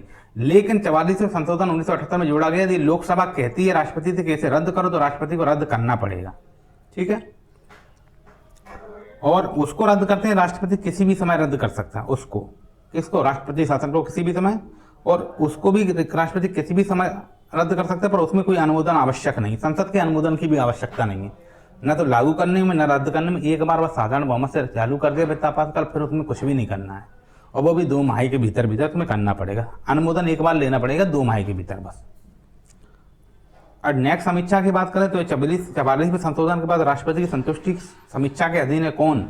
राष्ट्रीय आपातकाल, और वो है राष्ट्रपति शासन न्यायिक समीक्षा। इससे हो रही SR बॉम्बे केस से इसकी न्यायिक समीक्षा होती है। इसकी न्यायिक समीक्षा संभव है, वो भी 44वें संशोधन के बाद। 44वें संशोधन के बाद तो सभी की न्यायिक समीक्षा संभव है, लेकिन राष्ट्रपति शासन की न्यायिक समीक्षा के लिए विशेष रूप से SR बॉम्बे केस ज्यादा महत्वपूर्ण है। ठीक है, महत्वपूर्ण प्रभाव की बात करें, संघीय ढांचे में केंद्रीकरण मौलिक अधिकारों को स्थगन होता है। महत्वपूर्ण प्रभाव है, संघीय ढांचा केंद्रीकृत हो जाएगा, मौलिक अधिकार स्थगित हो जाएंगे, संसद चाहे तो उसका कार्यकाल भी बढ़ाया जा सकता है। और उसमें ही होता है राज्य शासन पर राष्ट्रपति का नियंत्रण होता है, मतलब राज्य सरकार में मुख्यमंत्री की नहीं चलती, वहाँ का राज्यपाल राष्ट्रपति के नाम से शासन करता है। और विधानसभा के स्थान पर क्या होता है, वहाँ के कुछ एडवाइजर लोग होते हैं, राज्यपाल प्लस गवर्नर, जो IAS IPS लोग मिलकर सरकार चलाते हैं, ठीक है। और इस पे प्रभाव की बात ये होती है, इसमें वेतन भत्ते वित्तीय व्यय पर केंद्र का नियंत्रण होता है, यहाँ तक कि न्यायाधीश के भी वेतन को कम किया जा सकता है। तो अनुच्छेद 360 की जो स्वीकृति है सबसे सरल है, क्योंकि ये केवल साधारण बहुमत से पारित होती है, जबकि 352 के लिए विशेष बहुमत आवश्यक है। वित्तीय आपातकाल एक बार स्वीकृत हो जाए तो अनिश्चितकाल तक प्रभावी रहेगा, जबकि राष्ट्रीय और राज्य आपातकाल की सीमित अवधि होती है। और इसकी राज्य आपातकाल को तुम 6-6 महीना में करोगे, और जो तुम्हारा राज्य आपातकाल जो है वो 6-6 महीना में 3 वर्ष तक करोगे, और उसे अनंत काल तक कर सकते हो राष्ट्रीय आपातकाल को। लेकिन वित्त आपातकाल एक बार कर दो, फिर वो हमेशा ही चलता रहेगा, ठीक है। जब तक उसे रोकना है तब रोक दो, बस कुछ नहीं, साधारण घोषणा से वो रोक जाएगा, ठीक है। मतलब उसे राष्ट्रपति किसी भी समय रद्द कर देगा, उसके लिए कोई अनुमोदन की आवश्यक नहीं, किसके लिए, वित्त आपातकाल के लिए। तो राष्ट्रपति सभी प्रकार के आपातकालों को अपने विवेक से रद्द कर सकता है, लेकिन केवल वित्तीय आपातकाल को कभी भी बिना संसदीय स्वीकृति के वापस लिया जा सकता है। इसके लिए संसदीय स्वीकृति की आवश्यक नहीं होती, ठीक है। अगर वापस लेने की बात करें तो चाहे वो 352 हो, चाहे 356 हो, चाहे 360 के तहत लगाए गए आपातकाल हो, उन्हें वापस लेने के लिए संसद की स्वीकृति आवश्यक नहीं होती। राष्ट्रपति को संविधान में यह अधिकार है कि वह किसी अन्य उद्घोषणा के माध्यम से मौजूदा आपातकालीन उद्घोषणा को किसी भी समय रद्द कर सकते हैं, चाहे वो वित्त आपातकाल हो, चाहे राष्ट्रपति शासन हो, चाहे वो राष्ट्रीय आपातकाल हो, किसी समय राष्ट्रपति महोदय रद्द कर सकते हैं। और इसके लिए उन्हें किसी भी संसद की मंजूरी या विशेष प्रक्रिया की आवश्यकता नहीं होती रद्द करने के लिए। रद्द करने से क्या होता है, अब तो सामान्य डेमोक्रेसी की बहाली होती है, और लोकतंत्र तो यही चाहता है कि सामान्य डेमोक्रेसी रहे। संविधान तो यही चाहता है, संविधान कब कहता है कि आपातकाल लगा रहे, तो उसके लिए कोई विशेष प्रक्रिया नहीं होती। यह प्रक्रिया अनुच्छेद 352 राष्ट्रीय आपातकाल, 360 वित्त आपातकाल, 356 राष्ट्रपति शासन, जहां आपातकाल की समाप्ति राष्ट्रपति के विवेक अधिकार पर निर्भर होती है। मतलब यदि राष्ट्रपति यह निर्णय लेते हैं कि अब राज्य में संवैधानिक व्यवस्था बहाल हो चुकी है, तो वे स्वतः उद्घोषणा जारी करके राष्ट्रपति शासन समाप्त कर सकते हैं, चाहे संसद सत्र में हो या ना हो, ठीक है। अच्छा, तो मैं एक क्वेश्चन आपसे पूछ रहा हूं, मुझे ये बताइए, जैसे 352 के तहत राष्ट्रीय आपातकाल लग गया, उसका 1 महीने के भीतर हमने विशेष बहुमत से उसका अनुमोदन कर दिया, मतलब उपस्थित तथा मतदान करने वालों को 2/3 बहुमत तथा सामान्य सदस्य संख्या के बहुमत से, मतलब जैसे मान लो अगर 500 सदस्य हैं, 545 सदस्य हैं, तो हमने 272 सदस्य, 273 सदस्य वो करवा दिया है, मतलब लागू करा दिया। अब राष्ट्रीय आपातकाल चालू हो गया। अब राष्ट्रीय आपातकाल की हमें अनुमति कितने समय पीछे लेना पड़ेगी, तो 6 महीने पीछे, ठीक है, लेना पड़ेगी। राष्ट्रीय आपातकाल की बात कर रहे हैं, 352 वाला है, वो जो भारत चीन युद्ध पे लगा था, जो भारत पाक युद्ध पे लगा था, जो इंदिरा गांधी ने लगाया था, मैं उसकी बात कर रहा हूँ। अच्छा, तो ये मुझे ये बताइए, 6 माह के बाद जब हमें पुनः अनुमोदन चाहिए होगा, तो उसके लिए पुनः अनुमोदन के लिए अब उसे 6 महीना से ज़्यादा एक्सटेंड करना है हमें राष्ट्रीय आपातकाल को, तो हमें उसे फिर से एक्सटेंड करने के लिए किस प्रकार के बहुमत की जरूरत होगी, ये मुझे बताइए। यदि हमारे राष्ट्रपति जो हैं द्रौपदी मुर्मू राष्ट्रीय आपातकाल लगा देती है अनुच्छेद 352 के तहत, और प्रधानमंत्री मोदी उस राष्ट्रीय आपातकाल को 1 महीने के अंदर अंदर सदन के 2/3 बहुमत से उस आपातकाल को प्रभावी कर देते हैं, अर्थात लोकसभा का और राज्यसभा का उसे अप्रूवल दिलवा देते हैं, तो लग जाता है। अब वो जैसे 6 महीने तक पहुंच गया है, तो अब संसद की पुनः अनुमोदन की आवश्यकता होती है। तो ऐसे अनुमोदन को किस बहुमत से पुनः अनुमोदित किया जाएगा, तो एक बात ध्यान रखना, जिस बहुमत से 2/3 के बहुमत से लागू किया गया था, उसी बहुमत से आगे भी एक्सटेंड किया जाएगा, ठीक है। और राष्ट्रपति शासन को साधारण बहुमत से लागू किया गया था, उसे 6 महीने के बाद साधारण बहुमत से ही एक्सटेंड किया जाएगा। तो वित्त आपातकाल को साधारण बहुमत से लागू किया गया था, तो उसे किस तरह से एक्सटेंड करेंगे, तो वित्त आपातकाल को एक्सटेंड करने की कोई जरूरत नहीं होती। वित्त आपातकाल एक बार लग गया तो फिर उसे कभी एक्सटेंड नहीं करना, वो लगातार अपने आप ही एक्सटेंड होता रहेगा, ठीक है। उसे केवल फिर राष्ट्रपति एक घोषणा के माध्यम से पुनः वापस ले सकते हैं। वो 10 साल, 20 साल, 40 साल, 50 साल, अनंत काल तक चल सकता है। ऐसे ही राष्ट्रीय आपातकाल भी अनंत काल तक चल सकता है, लेकिन उसे 6-6 महीने में विशेष बहुमत से, 2/3 बहुमत से, अर्थात विशेष बहुमत से 6-6 महीने में उसे फिर से अनुमोदित करना होगा। और राष्ट्रपति शासन 3 वर्ष से अधिक नहीं चल सकता, अभी के जो संविधान में ऐसी व्यवस्था है, ठीक है। तो मुझे ये बताइए, जो 2/3 विशेष बहुमत से अनुमोदन है, क्या ये मूल संविधान में ऐसे अनुमोदन की बात थी कि 2/3 बहुमत से अनुमोदन हुआ? मूल संविधान में केवल अनुमोदन शब्द लिखा था और वो साधारण, उसका तात्पर्य था कि साधारण बहुमत से अनुमोदित करते रहेंगे, ठीक है। लेकिन 44वें संशोधन 1978 के माध्यम से 2/3 बहुमत का अनुमोदन भी 2/3 बहुमत से होगा, ये जोड़ा गया। पहले क्या होता, 2 महीना में अप्रूवल लेते थे, अब उसे 2 महीना के अप्रूवल को 1 महीना में अप्रूवल कर दिया है, ठीक है। ये कुछ बदलाव हुए 44 संशोधन 1978 के माध्यम से। और जो सशस्त्र, जो आंतरिक अशांति के ऊपर होता था, जैसे इंदिरा गांधी लगाया था, उसे हमने अब सशस्त्र विद्रोह कर दिया है, ठीक है। अच्छा, एक बात और बताइए मुझे, ये तो आप समझ गए पुनः अनुमोदन भी विशेष बहुमत से होगा, जबकि और सभी में साधारण बहुमत से होगा। तो क्या ये जो, इसका मैं पहले अनुमोदन की बात कर रहा हूं कि जैसे मान लो इंदिरा गांधी जी ने फखरुद्दीन अली अहमद को कॉल करके कहा कि राष्ट्रपति शासन लगाओ इंटरनल डिस्टर्बेंस के आधार पे। फखरुद्दीन अहमद ने कितना 25 जून को लगाया था ना, 25 जून 1975 को आपातकाल लगा दिया। उससे 25 जुलाई 1925, पहले 2 महीने का होता था, 25 अगस्त 1975 से पहले उन्हें अनुमति लेना था, क्योंकि पहले 2 महीने में अनुमति लेनी पड़ती। तो ऐसी अनुमति इनने साधारण बहुमत से ली थी कि विशेष बहुमत से, ये बताइए। क्या ये जो विशेष बहुमत का प्रावधान है मूल संविधान में था? नहीं भाई। पहली अनुमति भी जिस प्रकार राज्य आपातकाल अर्थात राष्ट्रपति शासन के लिए है, वित्त आपातकाल के लिए है, वैसे ही पूरे ही राष्ट्रीय आपातकालों के लिए ऐसी अनुमति की जरूरत थी। लेकिन क्या हुआ, इंदिरा गांधी ने जो अनुमति ली थी वो साधारण बहुमत से ली थी। लेकिन आज यदि मोदी जी ऐसा करते हैं तो उन्हें 2 महीने की जगह 1 महीने में अनुमति लेना होगी और साधारण बहुमत की जगह विशेष बहुमत से अनुमति लेनी होगी, ठीक है। विशेष बहुमत का जो क्लॉज आया है वो 44वें संशोधन 1978 से ही आया, ताकि ये राष्ट्रीय आपातकाल के दुरुपयोग को रोका जा सके। और ऐसा इसलिए किया है कि जो सरकार आई थी इंदिरा गांधी के बाद, उसी सरकार ने सबसे ज्यादा उस आपातकाल को झेला था। इंदिरा गांधी के विपक्ष में जो लोग थे उन्हीं की सरकार थी, जनता दल की सरकार, और इंदिरा गांधी ने भरकस उन लोगों को पीटा था, खूब जेल में बंद किया था। उसी पे आप एक केस है एडीएम जबलपुर वर्सेस शिवकांत शुक्ला का केस है 1976 का, ठीक है। तो उसमें हैबियस कॉर्पस रिट को कोर्ट ने क्या कर दिया था, लेने से इनकार कर दिया था। फिर इसी पे क्या कहा, जब इन लोगों ने कहा हैबियस कॉर्पस रिट को कभी भी खत्म नहीं कर सकते, अनुच्छेद 20 अपराधों के संबंध में गिरफ्तारी के विरुद्ध दोष संबंधी के संबंध में संरक्षण इन संबंध था, और अनुच्छेद 21 प्राण और दैहिक स्वतंत्रता संबंध। तो अपराधों के संबंध में दोष सिद्धि के संबंध में संरक्षण और प्राण दैहिक स्वतंत्रता के जो संरक्षण की जो बात है, अनुच्छेद 20 और 21 को कभी भी निलंबित नहीं कर सकते। पहले इन्हें भी निलंबित किया जा सकता था, 44वें संशोधन 1978 के माध्यम से इनका निलंबन रोका गया है, ठीक है दोस्तों। अगले वीडियो में हम पढ़ेंगे वित्तीय आपातकाल के प्रभाव। देखो, लपेटने को तो कभी भी लपेट सकते हैं, अभी पढ़ दो 10 मिनट में, उससे नहीं होता। चीजें क्लियर नहीं हो तब तक फिर पढ़ने का कोई मतलब नहीं है। फिर तो आप किताब उठा के पढ़ दीजिए और उससे कुछ लाभ नहीं होने वाला। किताब उठा के सभी पढ़ रहे हैं तो सिलेक्शन पर सभी का होगा, और सिलेक्शन सभी का हो नहीं सकता। तो ठीक है, धन्यवाद। उम्मीद है आप लोग समझ रहे होंगे।